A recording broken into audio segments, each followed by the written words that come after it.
This is a guest essay written by Michael Oren, a former Israeli ambassador to the United States.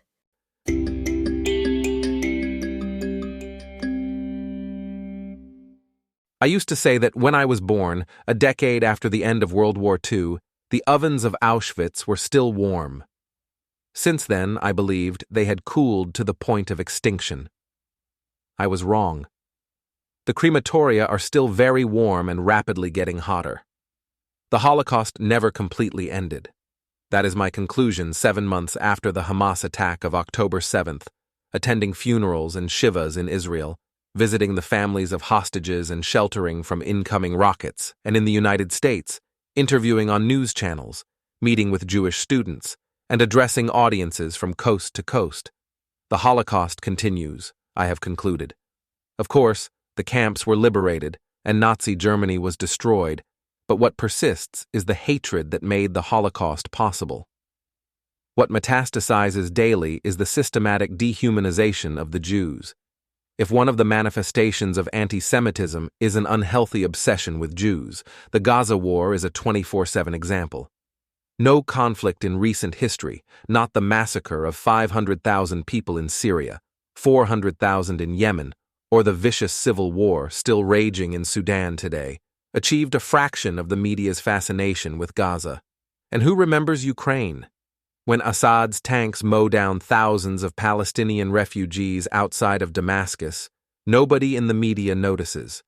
But when Israel tries to defend itself against terrorists hiding behind their own civilians, and numbers of those civilians regrettably get killed, the headlines gush. Those headlines, too, are rife with anti-Semitism.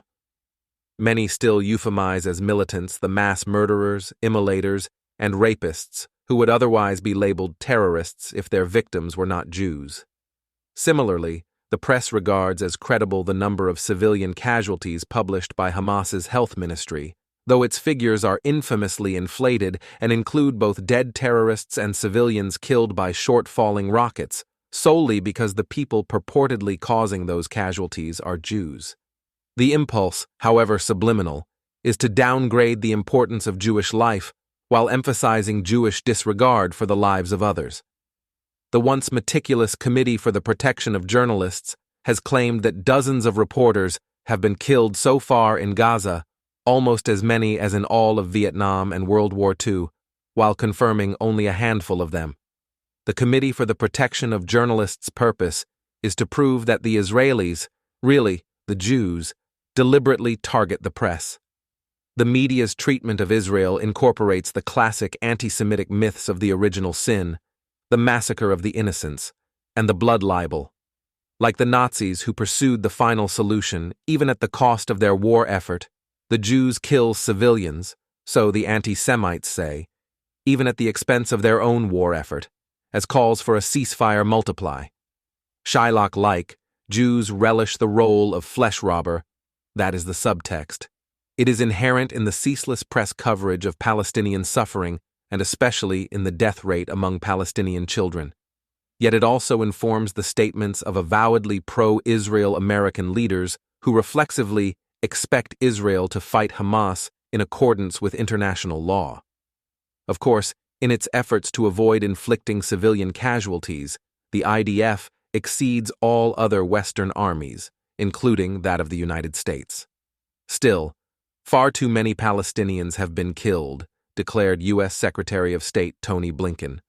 Far too many have suffered. That could only have happened, the Secretary implied, because the Jewish army insufficiently valued human life.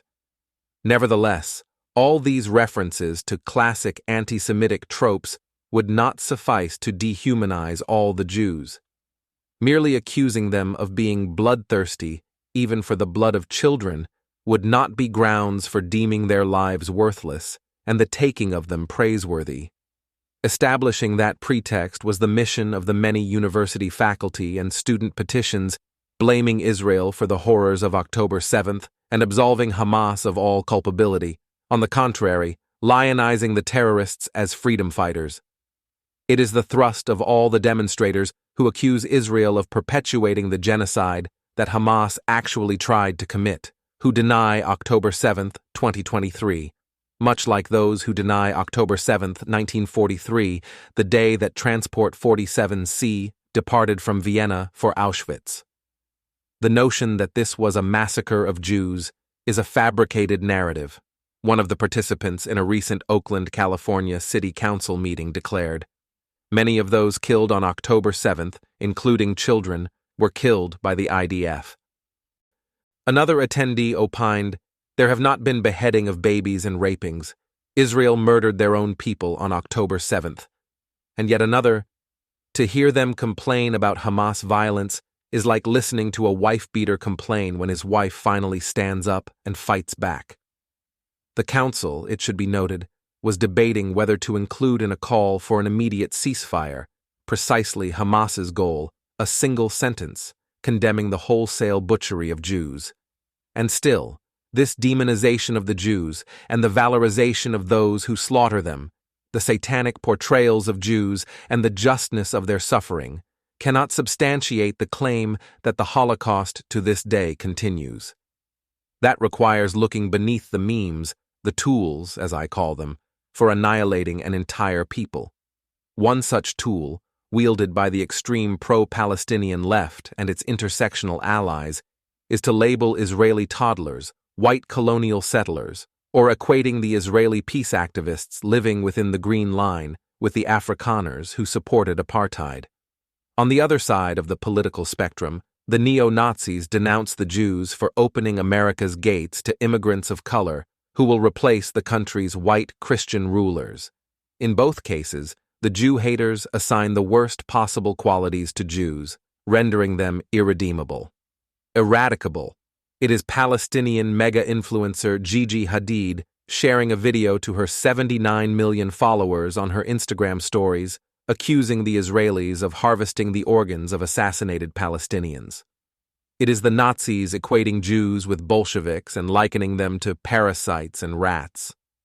Perhaps the best evidence for the dehumanization of the Jews and for the heating up of Auschwitz's ovens is the feminist reaction, or non-reaction, to the rape of Israeli women. Captured Hamas terrorists have confessed to having been encouraged to rape their Jewish captives, irrespective of their ages, even if they were already dead. Eyewitness and forensic evidence showed that women were raped repeatedly, some until their legs and pelvises were shattered and then shot in the back of the head.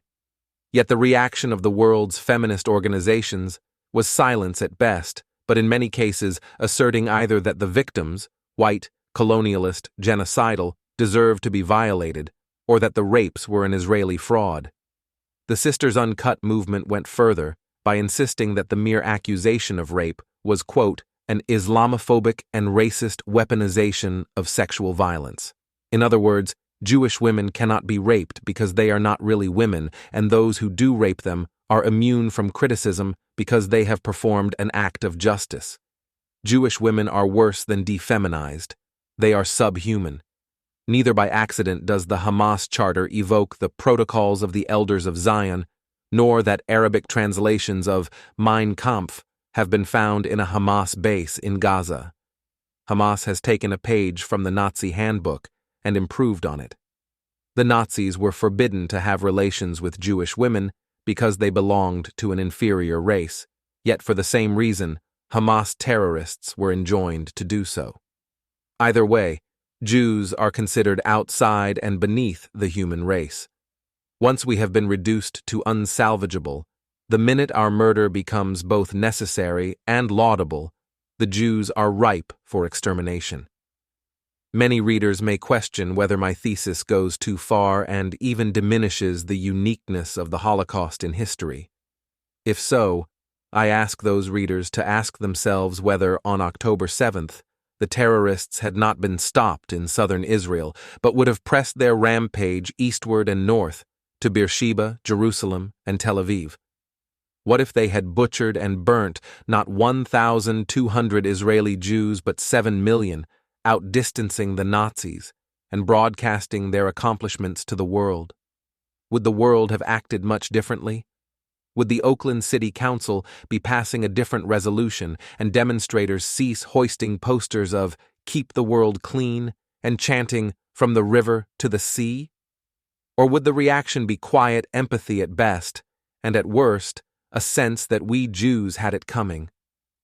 For being white colonialist settlers, the underminers of Christian America, the traffickers in livers and hearts, for being, once again, rats. Fortunately, the terrorists were stopped, first by intrepid civilians and finally by the IDF. The Jewish people of today are not those of the 1940s, and for the simple reason that we have a state which is socially and militarily robust, able to field a reservist force of 360,000. We have a state which, even after its serial failures of October 7th, still offers the world's surest protection for Jews. But it is also a state that serves as a magnet for Jew haters and the justification for dehumanizing Jews everywhere. The state that was created to ensure never again is being used to legitimize once more. In spite of Israel or because of Israel, either way, the mass dehumanization of Jews that produced the final solution is being widely replicated today. And we, the Jewish people, can neither afford to ignore it or leave ourselves unprepared. The ovens of Auschwitz are still warm and getting hotter. The vast conflagration we call the Holocaust was never fully extinguished. It burns, rather, beneath mounds of Jewish ashes, an ember ready to reignite.